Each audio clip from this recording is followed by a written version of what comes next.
think back to your childhood, if you can recall, if you can go back that far. Think back to your first crush. Remember that? Remember that person? You remember seeing them? For me, in elementary school, I think of Lori. She was pretty. Long, golden hair, and I had a big crush on her. I was fortunate enough to be in school with her several years, regardless of the fact, despite the fact that I changed schools just about every year. We went to a different school growing up in Baton Rouge, and for whatever reason, there were 2 years where our school was in our church, and her and I went to school at that church. And prior to that, for at least a couple of years, Lori and I were in the same class at other schools as well. And then I had my best friend, Sean Funderburk, who was also in those classes as well. And so I wasn't the only one who liked Lori. Sean also liked Lori. And I remember one day our families, all three of our families worked for the church in some capacity. And we often found ourselves, even if we weren't at school at the same time together, we would be hanging out at the church, just the three of us, while our parents were doing other stuff. And I remember one day in particular, we're all out on the playground, the three of us, and Sean and I are trying to convince Lori of our undying affection and love for her. And we're coming up with wonderful, fantastic, childish ideas of how to convince her that we like her.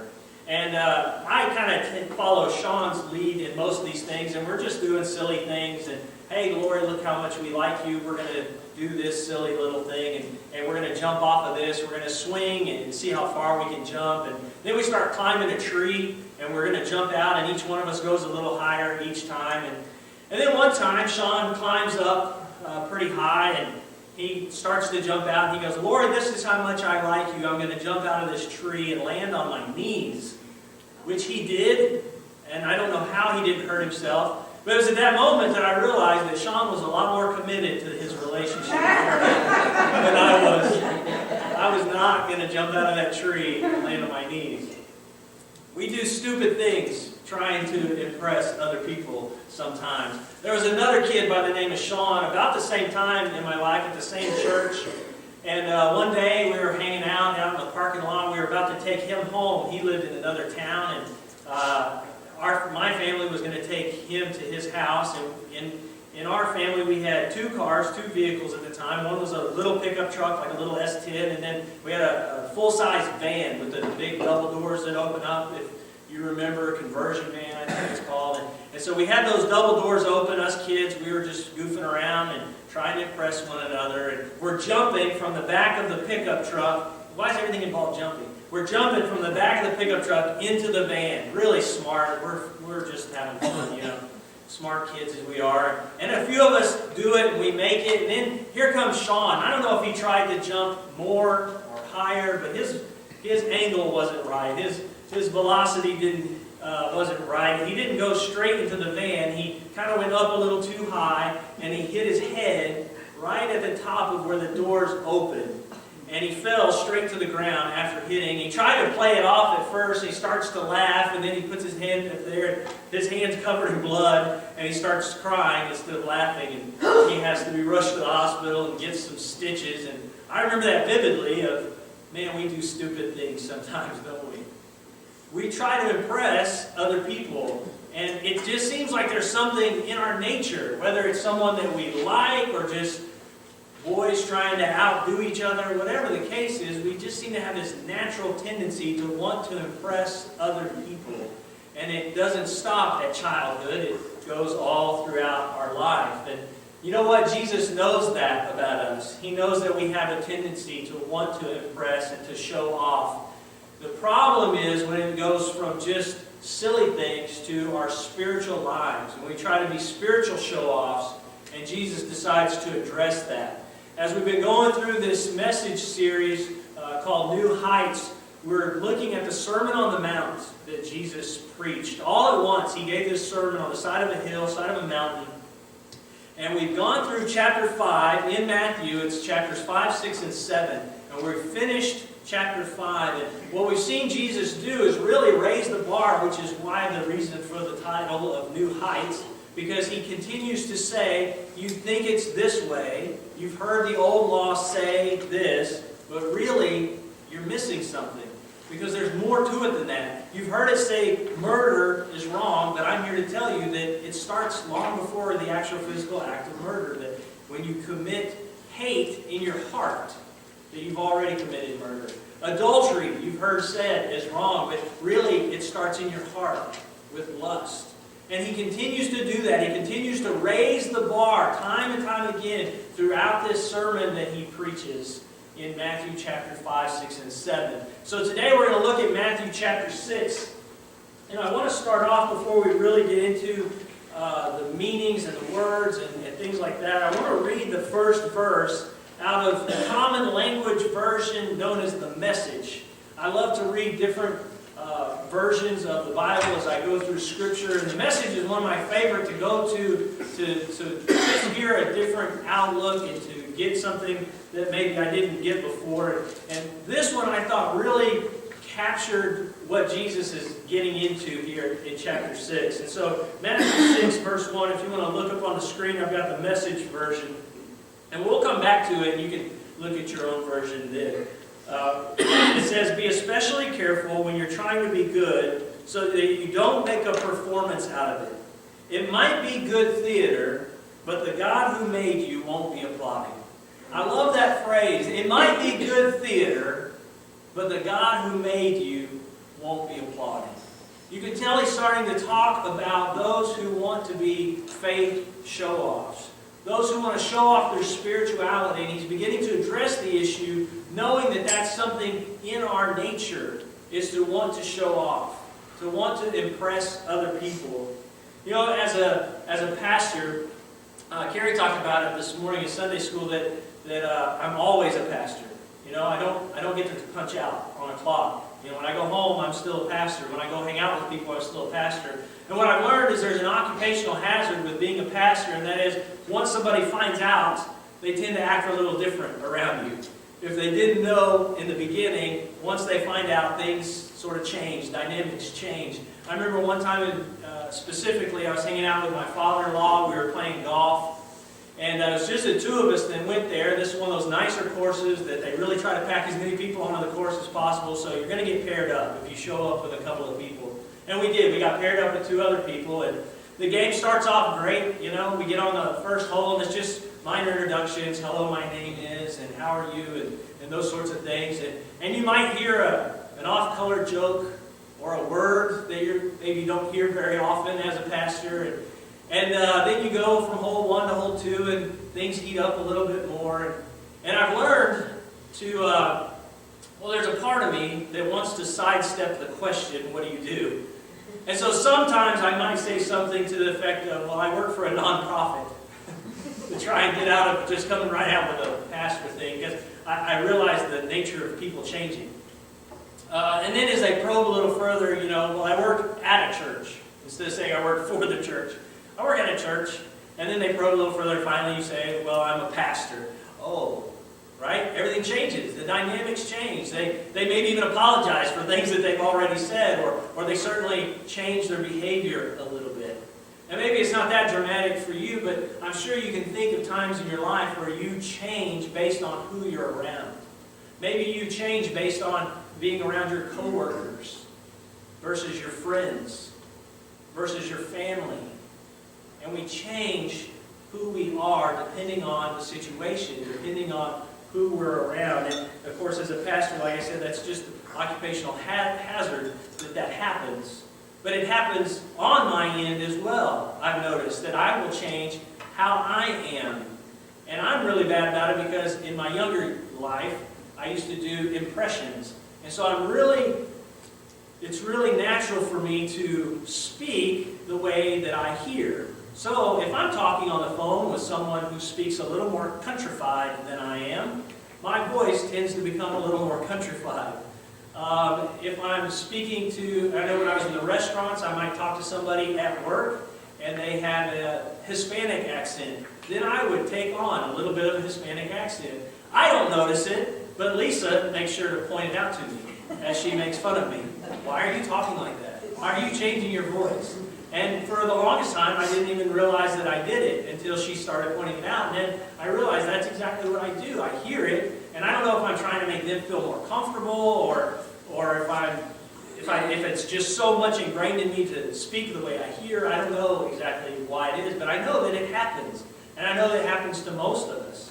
That depending on the situation, depending on who we're around, things change. Dynamics change. Sometimes who we are changes. And that's what Jesus really wants to address here in the Sermon on the Mount. So we're going to go back to verse 1, chapter 6 of Matthew, and you can read it out of your version. I've got the NIV. It says, "Be careful not to practice your righteousness in front of others to be seen by them. If you do, you will have no reward from your Father in heaven." Now this is the newer, updated NIV version that's on the screen. The older version actually says acts of righteousness. Practice your acts of righteousness. And then it has it in quotations. So when you see that in quotations, you want to think, well, what's he quoting? Is he quoting an old verse from the Old Testament? What he's actually doing is, if he were today modern English American speaking to you, and he said acts of righteousness, he would have put it in air quotes. Acts of righteousness. Don't practice your acts of righteousness like the way that you are doing them. And the reason he would do that is because then he goes on to explain what he means by acts of righteousness. He gives us some examples of what those acts of righteousness are. But for sake of argument, I want to define them for us here today. Acts of righteousness that Jesus is referring to is anything in your life that is evidence of your relationship with Jesus Christ. That would be considered an act of righteousness. Anything that is evidence of your relationship with Jesus Christ. Maybe it's a prayer life, the fact that you have one. The fact that you read your Bible and you study. The fact that you don't say bad words as often as people around you. The fact that you tithe to your church, or you give to the needy and you're generous with your money. You handle your money a little differently. All these things are acts of righteousness that Jesus is referring to. It's anything that's in evidence of your relationship with Jesus Christ. And then he goes on and begins his examples. Verse 2. "So when you give to the needy, do not announce it with trumpets as the hypocrites do in the synagogues and on the streets to be honored by others. Truly I tell you, they have received their reward in full." So he's telling us there is a way to give that says, I need the credit. Now we don't really think about that a whole lot. But there is a way to give that says, I need the credit. Think about tithing in the church. There is a way to give and expect to get credit. You know, we have checks these days. Most of us write our tithe with a check and it has our name on it. And some of us might, if our motives are not right, take pride in how much we give to the church, knowing our name is on the check and somebody somewhere knows how much I give. Maybe. Maybe you give cash and you fold the cash in such a way that the number shows, and you make sure that whoever's taking the offering sees that number as you drop it in the plate. Jesus is saying there is a way to give, to expect some sort of recognition, even when you think it's anonymous. So why does he mention trumpets here? That gets a little confusing. Well, first of all, let's start with the word hypocrites. Who's he talking about? Well, there's people in the audience on that day that are the church leaders of his day, the Pharisees and the Sadducees, and he's really referring specifically to them. Now, there's not any historical record of them giving to the church, giving their tithe, and actually blowing trumpets when they do so. What it could be referring to is the actors of his day. When the actors would hit the stage, when they would be putting on a play, in fact, when the main actor would hit the stage, they would blare a trumpet to announce the arrival of the main actor of the day. We also are familiar, maybe you're familiar with the fact that the word hypocrite, it comes from the same word where we get actor. It's the same, it's a similar word. So hypocrites, even though he's calling out the Pharisees and the Sadducees, he's also calling them actors of the church. You are acting Christian. That's what we might say today. You're playing Christian. You're playing church. You're showing up and you're expecting something other than a deeper relationship with Jesus Christ. So maybe that's what he's talking about. He goes on, verse 3. But when you give to the needy, do not let your left hand know what your right hand is doing, so that your giving may be in secret. Then your Father, who sees what is done in secret, will reward you. We should be doing our acts of righteousness so much in private that we don't even remember that we did them.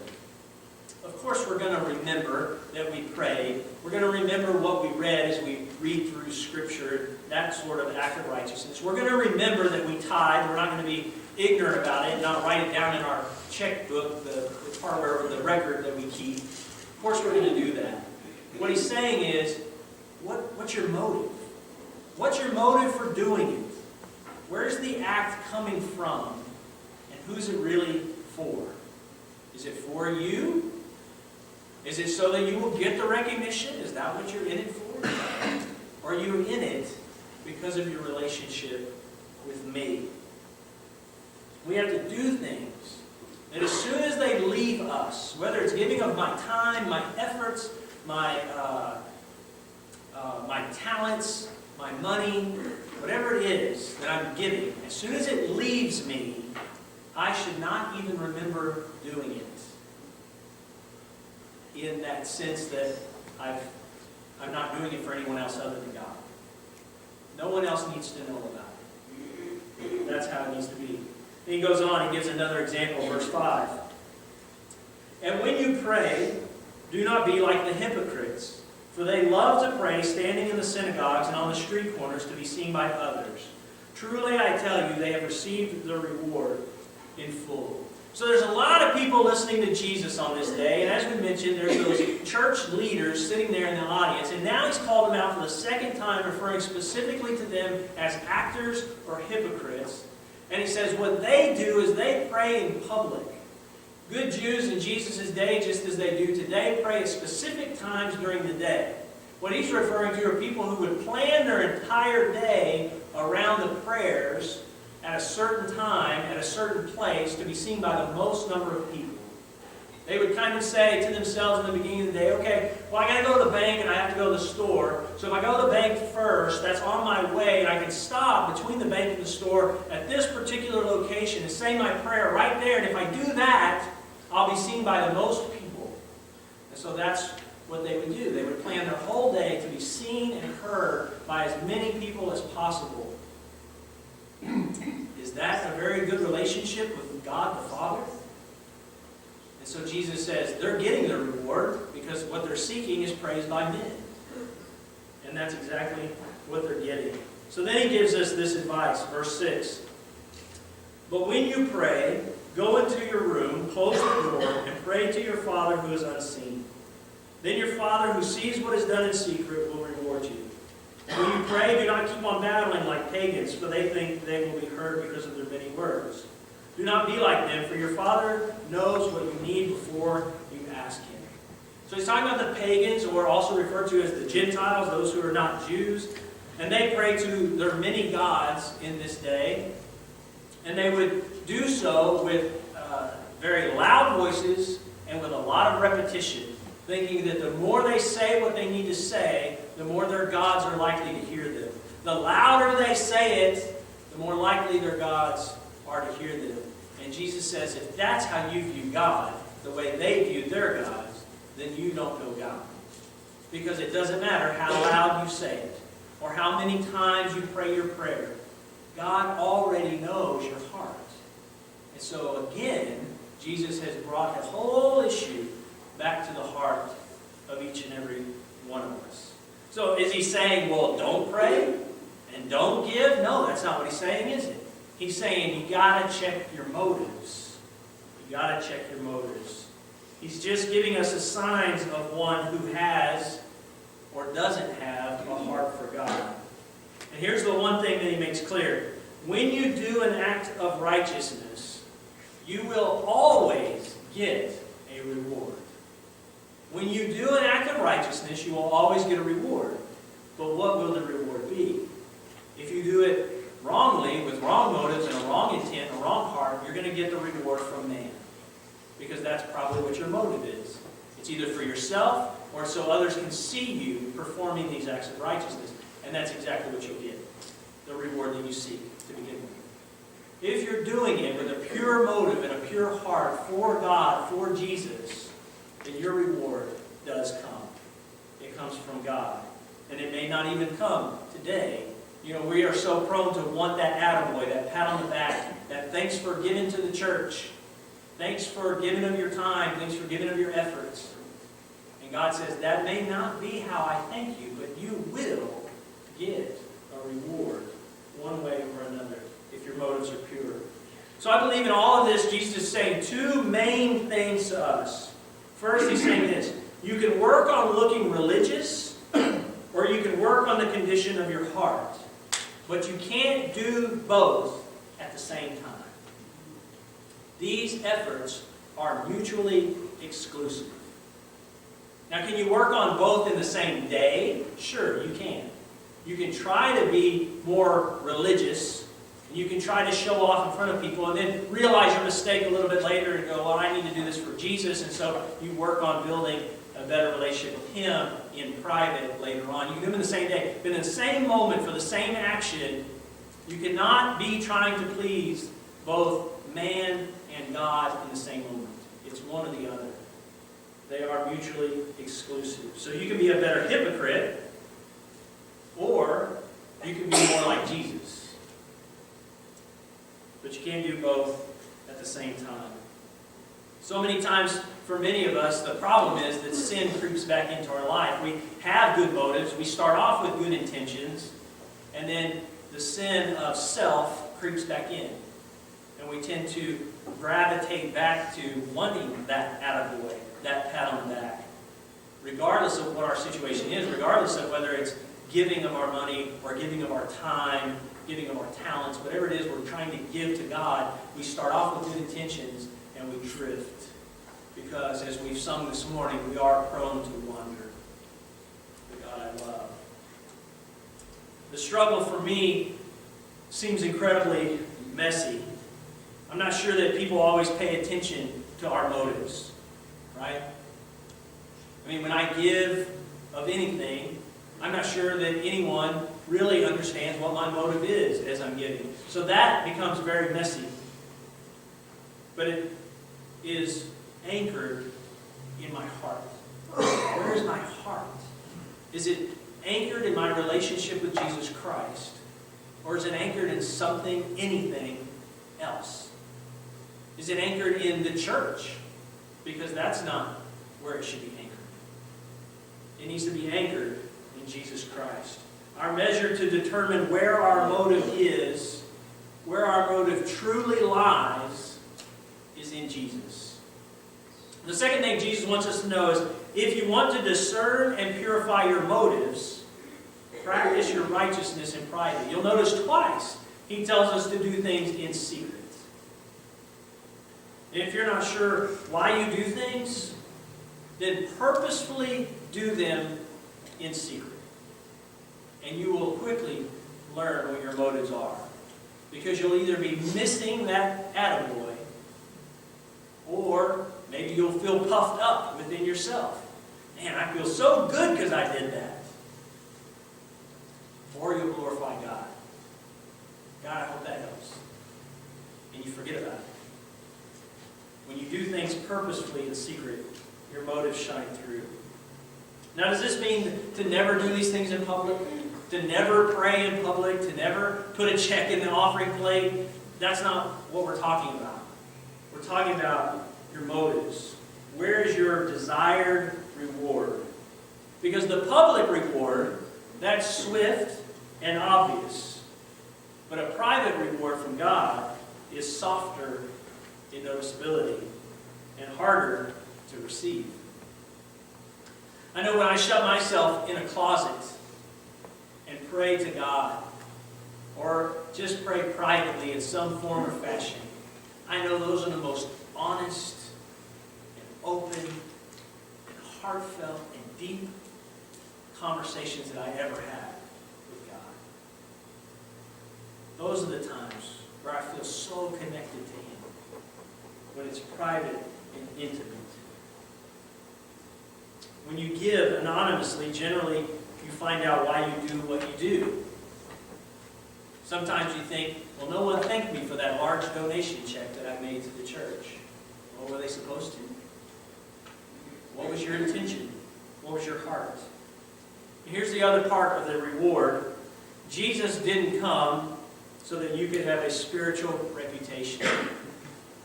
He didn't come so that you could build a spiritual reputation. He came to free us from the tyranny of other people's opinions about Him. When we care too much about others and about their opinions, we become a slave to 1,000 masters. When we worry about what they think. Because whose opinion really matters? Only one, right? Only one opinion matters. And that's of Jesus. What is His opinion of you? Think about it this way.